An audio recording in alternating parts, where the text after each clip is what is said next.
বাংলাদেশের গত 17 বছর বাংলাদেশের কিছু কয়েকটি ছাত্র সংগঠন যারা প্রকাশ্যে গণতান্ত্রিক রাজনীতি করেছে, বিশেষ করে বিভিন্ন শিক্ষার্থীদের অধিকার আদায়ের জন্য যারা ঢাকা বিশ্ববিদ্যালয়ে প্রকাশ্যে রাজনীতি করছে, সেই সকল সংগঠনের মধ্যে কমপক্ষে 5টি ছাত্র সংগঠন তারা এই মিটিং থেকে তারা ওয়াকআউট করেছে।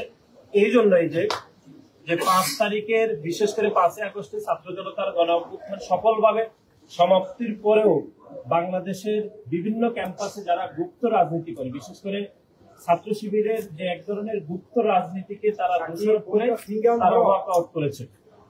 এবং কয়েকটি বিষয়ে বাংলাদেশ জাতীয়তাবাদী ছাত্রদল তাদের মতামত ব্যক্ত করেছে। আমরা শুরুতে সামান্য করে একটু বলবো, বিস্তারিত আমাদের সংগঠনের সভাপতি জনাব রাকিবুল ইসলাম রাকিব ব্যাখ্যা করবেন। একটু হচ্ছে, আপনারা জানেন যে বাংলাদেশ জাতীয়তাবাদী ছাত্রদলের পক্ষ থেকে ঢাকা বিশ্ববিদ্যালয়ের আবাসিক হলগুলোতে আমাদের নিয়মতান্ত্রিক সাংগঠনিক কাঠামোকে বৃদ্ধি করার অংশ হিসাবে আমরা আমাদের কমিটিকে ফাংশন করেছি এবং তার পরিপ্রেক্ষিতে বিভিন্ন গুপ্ত সংগঠনের বিভিন্ন প্রোপাগান্ডাতে ঢাকা বিশ্ববিদ্যালয়ের কিছু শিক্ষার্থীও এই প্রোপাগান্ডায় অংশগ্রহণ করেছে। সেজন্য একটি অনাকাঙ্ক্ষিত পরিবেশ তৈরি হয়েছে এবং সেজন্য আমরা বিশ্ববিদ্যালয়ের নিকট আমাদের অবস্থান আমরা ব্যাখ্যা করেছি। আপনারা জানেন যে সামনে একটি ডাকসু নির্বাচন রয়েছে এবং ডাকসুর যে নির্বাচন, সেই নির্বাচনে বাংলাদেশ জাতীয়তাবাদী ছাত্রদল যেভাবে অংশগ্রহণ করুক না কেন, আমাদের একটি সাংগঠনিক কাঠামো লাগবে। আপনারা জানেন যে দীর্ঘদিন ধরে আওয়ামী লীগ ফ্যাসিবাদের কারণে আমরা এই সাংগঠনিক কাঠামোগুলোকে বৃদ্ধি করতে পারিনি। সেজন্য সেই সাংগঠনিক কাঠামোর ধারাবাহিকতায় আমরা আমাদের হল কমিটিগুলো আমরা স্ট্রাকচারকে আমরা ফাংশন করেছি এবং তার ভিত্তিতে যে একটি মত তৈরি হয়েছে, সেখানে আপনারা দেখেছেন যে বিভিন্ন ছাত্র সংগঠনের নেতাকর্মীরা অনাকাঙ্ক্ষিত ভাবে সেই মত তারা অংশগ্রহণ করেছে এবং ঢাকা বিশ্ববিদ্যালয়ের কিছু শিক্ষার্থীও সেখানে অংশগ্রহণ করেছে। আমরা মাননীয় উপাচার্যকে বলেছি যে যারা গুপ্তভাবে এই মত তৈরিতে প্রোপাগান্ডা করছে তাদেরকে স্পেসিফিক করে সাংগঠনিক কাঠামোতে কিভাবে সেজন্য আমরা মাননীয় উপাচার্যকে বলেছি। এবং একই সাথে ঢাকা বিশ্ববিদ্যালয় যে সকল সাধারণ শিক্ষার্থীরা, কথিত সাধারণ শিক্ষার্থী নয় বরং যারা আসলে সাধারণ শিক্ষার্থীরা, আমাদের এই হল কমিটি ঘোষণার কারণে তারা যদি কোনোভাবে পূর্বের রাজনীতিতে ছাত্রলীগের রাজনীতিকে মিশিয়ে যদি তারা কোনোভাবে ভয় পেয়ে থাকে, আমরা বলছি যে আমরা সে সকল সাধারণ শিক্ষার্থীদের সাথে আমরা অংশীদারিত্বের ভিত্তিতে আলাপ আলোচনা আমরা করতে চাই। এবং একই সাথে আজকে এখানে একটি গুরুত্বপূর্ণ বিষয়ে আলাপ আলোচনা হয়েছে, সেখানে ছাত্র শিবির যে বিভিন্ন ভাবে গুপ্ত রাজনীতি করে। আপনারা জানেন যে তারা বিভিন্ন হল কমিটিগুলো তারা প্রকাশ করে না, কিন্তু আপনি দেখেছেন টিএসসি ভিত্তিক যে সংগঠনগুলো রয়েছে সেখানে তারা দায়িত্ব পেয়ে থাকেন, সেখানে তাদেরকে রাজনীতিতে যারা যুক্ত থাকেন তারা সেখানে দায়িত্ব পেয়ে থাকেন না। কিন্তু আমরা দেখেছি ঢাকা বিশ্ববিদ্যালয়ের বিভিন্ন হলগুলিতে, বিশেষ করে ডিবেটিং সোসাইটি সহ অনেকগুলো সামাজিক সংগঠনে যারা প্রেসিডেন্ট সেক্রেটারি হয়েছেন তারা পরবর্তী সময়ে আমরা দেখেছি যে ছাত্র শিবিরের রাজনীতির সাথে যুক্ত হয়েছে।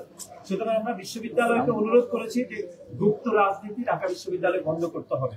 সেখানে বাংলাদেশের প্রতিটি ছাত্র সংগঠন গুপ্ত রাজনীতি বন্ধের বিষয়ে তাদের মতামত দিয়েছে। শুধুমাত্র গণ অধিকার পরিষদের সংগ্রামী সভাপতি বিনিয়ামিন তিনি গুপ্ত রাজনীতি রাখার পক্ষে তিনি তার মতামত ব্যক্ত করেছেন, এটি ইতিমধ্যে আপনারা জেনেছেন। আমরা মনে করি বাংলাদেশের কোনো ক্যাম্পাসে কোনো গুপ্ত রাজনীতি থাকা উচিত না, তারই ধারাবাহিকতায় ঢাকা বিশ্ববিদ্যালয়ের পবিত্র মাটিতে কোনো গুপ্ত রাজনীতি থাকা উচিত না বলে আমরা মনে করি। এবং এর বাইরে অনেকগুলো বিষয় আলাপ আলোচনা হয়েছে। বিশেষ করে আপনারা জানেন গণতান্ত্রিক রাজনীতিতে যে সকল শিক্ষার্থীরা জড়িত থাকে সে সকল শিক্ষার্থীদেরকে মব তৈরি করে বিভিন্ন হয়রানি করা হয়। বিশেষ করে ঢাকা বিশ্ববিদ্যালয়ে ছাত্রদলের নারী শিক্ষার্থীদের যে হল কমিটিগুলো আমরা দিয়েছি, সেই নারী শিক্ষার্থীদেরকে ছাত্রদলের যারা বিভিন্ন পর্যায়ে দায়িত্ব পেয়েছেন তাদেরকে বিভিন্নভাবে হেনস্থা করা হচ্ছে। সেজন্য আমরা মাননীয় উপাচার্য বরাবর আমরা আবেদন করেছি যেন ছাত্রদলের কোন নেতা কর্মী শুধুমাত্র তার একটি রাজনৈতিক পরিচয়ের কারণে কোনোভাবে সামাজিকভাবে অথবা যে কোনো ভাবে যেন হয়রানির শিকার না হয়, সেজন্য বিশ্ববিদ্যালয় প্রশাসনের কাছে আমরা জোর দাবি জানিয়েছি যেন এই প্রক্রিয়াগুলো বন্ধ হয়। এখন আপনাদের সামনে বক্তব্য রাখবেন বাংলাদেশ জাতীয়তাবাদী ছাত্রদল কেন্দ্রীয় সংসদের বিপ্লবী সভাপতি জনাব রাকিবুল ইসলাম রাকিব। সিঙ্গেল বন্ধ সিঙ্গেল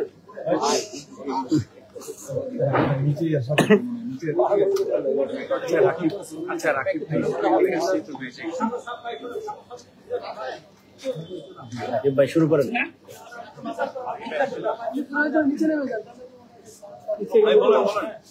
থাকেন না, এমনি এখানেই থাকেন। ভাই শুরু করেন ভাই, সাউন্ড পাবে ভাই। হাসতে দেখতে যাচ্ছিলাম আজকে ঢাকা বিশ্ববিদ্যালয় থেকে যে আমরা সকালে চিঠিটা পেয়েছি যে ঢাকা বিশ্ববিদ্যালয় কর্তৃপক্ষ ঢাকা বিশ্ববিদ্যালয় ক্যাম্পাসে হল পর্যায়ে এবং বিভিন্ন সামাজিক ও সাংস্কৃতিক সংগঠন কিভাবে ছাত্র রাজনীতি চলমান থাকবে সেই বিষয়ে ছাত্র সংগঠনগুলোর মতামত সে বিষয়ে জানার জন্য আমাদেরকে ডেকেছি। আমরা এখানে সম্ভবত 21টি ছাত্র সংগঠনে আমরা অংশগ্রহণ করেছি। 21টি ছাত্র সংগঠনের মাঝে ছাত্রদলকে দাওয়াত দেওয়া হয়েছে এবং আমরা এসেছি। আমরা শুরু থেকে শেষ পর্যন্ত আমরা অংশগ্রহণ করেছি এবং আপনারা ইতিমধ্যে জেনেছেন 21টি ছাত্র সংগঠনের মাঝে 5টি ছাত্র সংগঠন ইসলামের ছাত্র শিবিরের এবং রাজনীতি আগের প্রেক্ষাপটে এবং তারা যেহেতু 5 আগস্ট পর্যন্ত অলিখিতভাবে সেই 1971 সালের ভূমিকার কারণে তারা এই নিষিদ্ধ অবস্থায় ছিল, সেই প্রেক্ষাপটে তারা এই আজকের এই জরুরি সভা আয়োজন করেছে এবং পরবর্তীতে সকল ছাত্র সংগঠন এবং তার পরবর্তীতে অনেক ছাত্র তাদের মতামত ব্যক্ত করে ইসলামী ছাত্র শিবিরকে ডাকার কারণে তারা তাদের বক্তব্য পেশ করে তারা এই সমস্ত ত্যাগ করেছে। আমরা শুধু শেষ পর্যন্ত ছিলাম, আমরা আমাদের মতামত তুলে ধরেছি।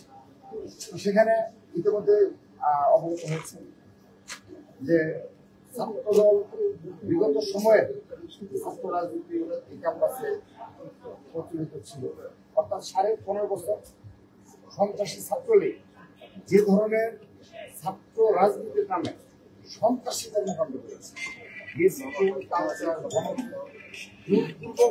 কর্মসূচিতে নিয়ে যাওয়া এই কালচারগুলো এবং আরো অপরাজনীতি সকল কালচার এই ক্যাম্পাসে দিচ্ছে এবং আমাদের এই যারা যারা রয়েছে তারা সবাই এর ভুক্তভোগী এবং প্রত্যক্ষ সাক্ষী হিসাবে প্রত্যক্ষদর্শী হিসাবে তারা এই সকল অপরাজনীতি প্রত্যক্ষদর্শী।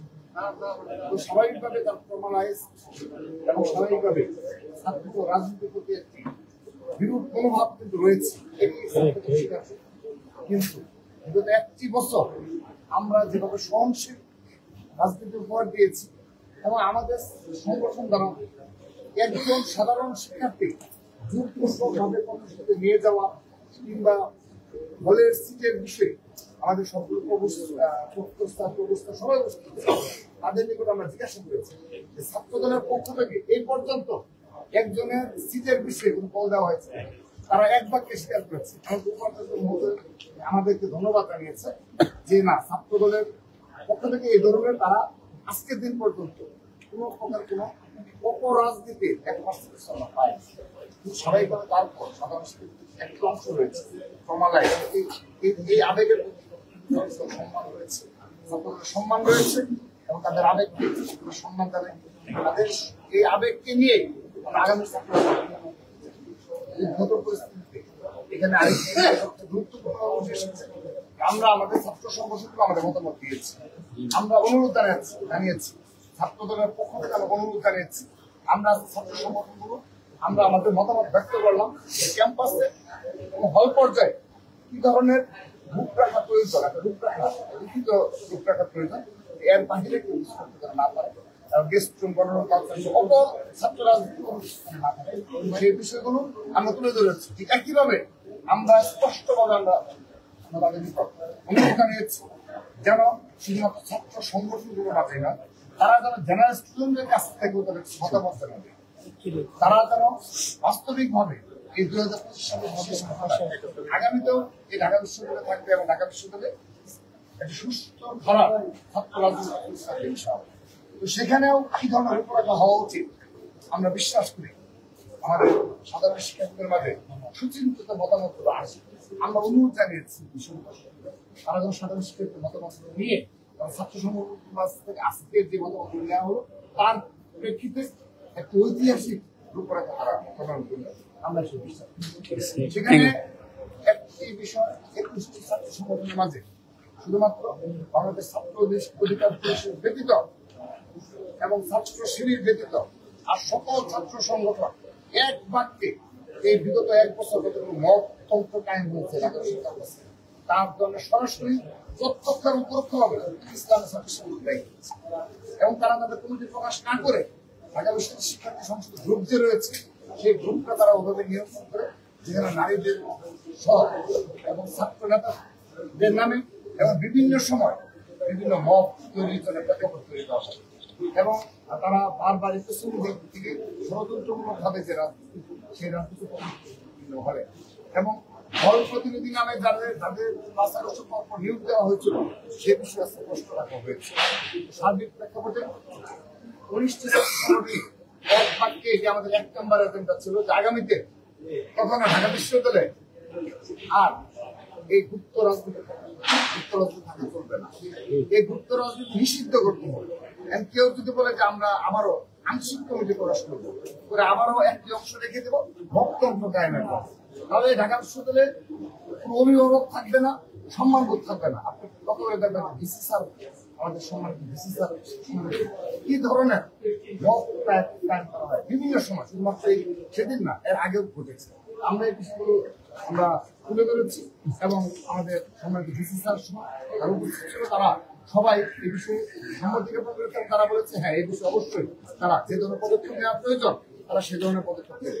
আমরা একইভাবে আমাদের ছাত্রদলের পক্ষ থেকে ইতিমধ্যে 9 দফা প্রতিশ্রুতি ব্যক্ত করেছি যে আগামী ছাত্র রাজনীতি কি রূপরেখা কি হবে, ছাত্র দলের রাজনীতির রূপরেখা আমরা কিন্তু 3 আগস্ট ছাত্রদলের ঐক্যের ছাত্র সংগঠন প্রকাশ করেছি। সেই 9 দফার আলোকে আমরা ছাত্র রাজনীতি চালু রাখবো, আমরা সেটি নিশ্চয়তা দিয়েছি। যদি এর ব্যত্যয় ঘটে তাহলে অবশ্যই বিশ্ববিদ্যালয় প্রশাসন এবং সাধারণ শিক্ষার্থীকে আমরা প্রতিবাদ আশা করি।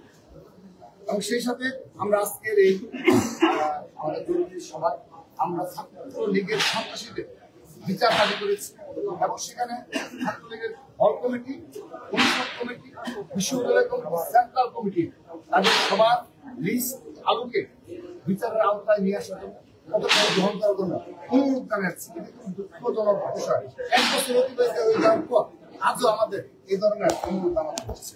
তো তারা তাদের যে মানে গাফিলতি ছিল স্বীকার করেছে, তারা বলেছে যে তারা বলবে। সেই সাথে আমরা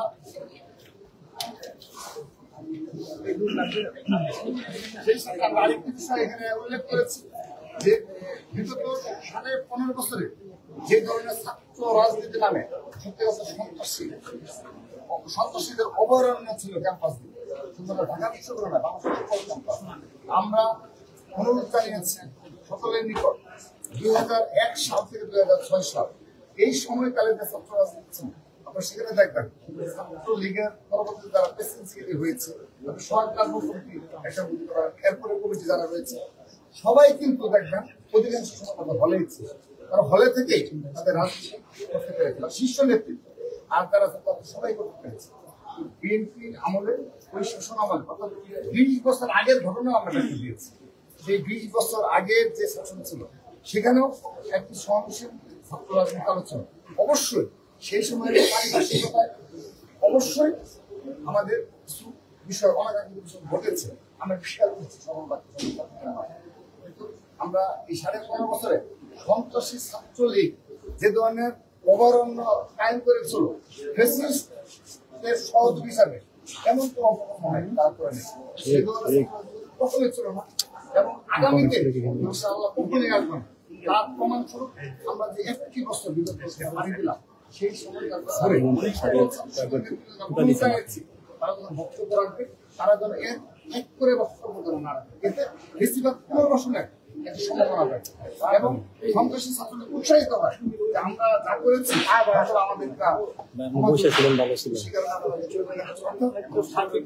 আমাদের আজকে সকল ছাত্র সংগঠন গড়ে উঠেছে এই ক্যাম্পাসে কোনো গুপ্ত রাজনীতি তারা যদি বলে এই চাপের ফলে সকল যাওয়ার ফলে তারা যদি মনে করে আমরা আবার আংশিক ছিল আরো 10 জনের তালিকা প্রকাশ করলাম, সেটি আমরা মানব।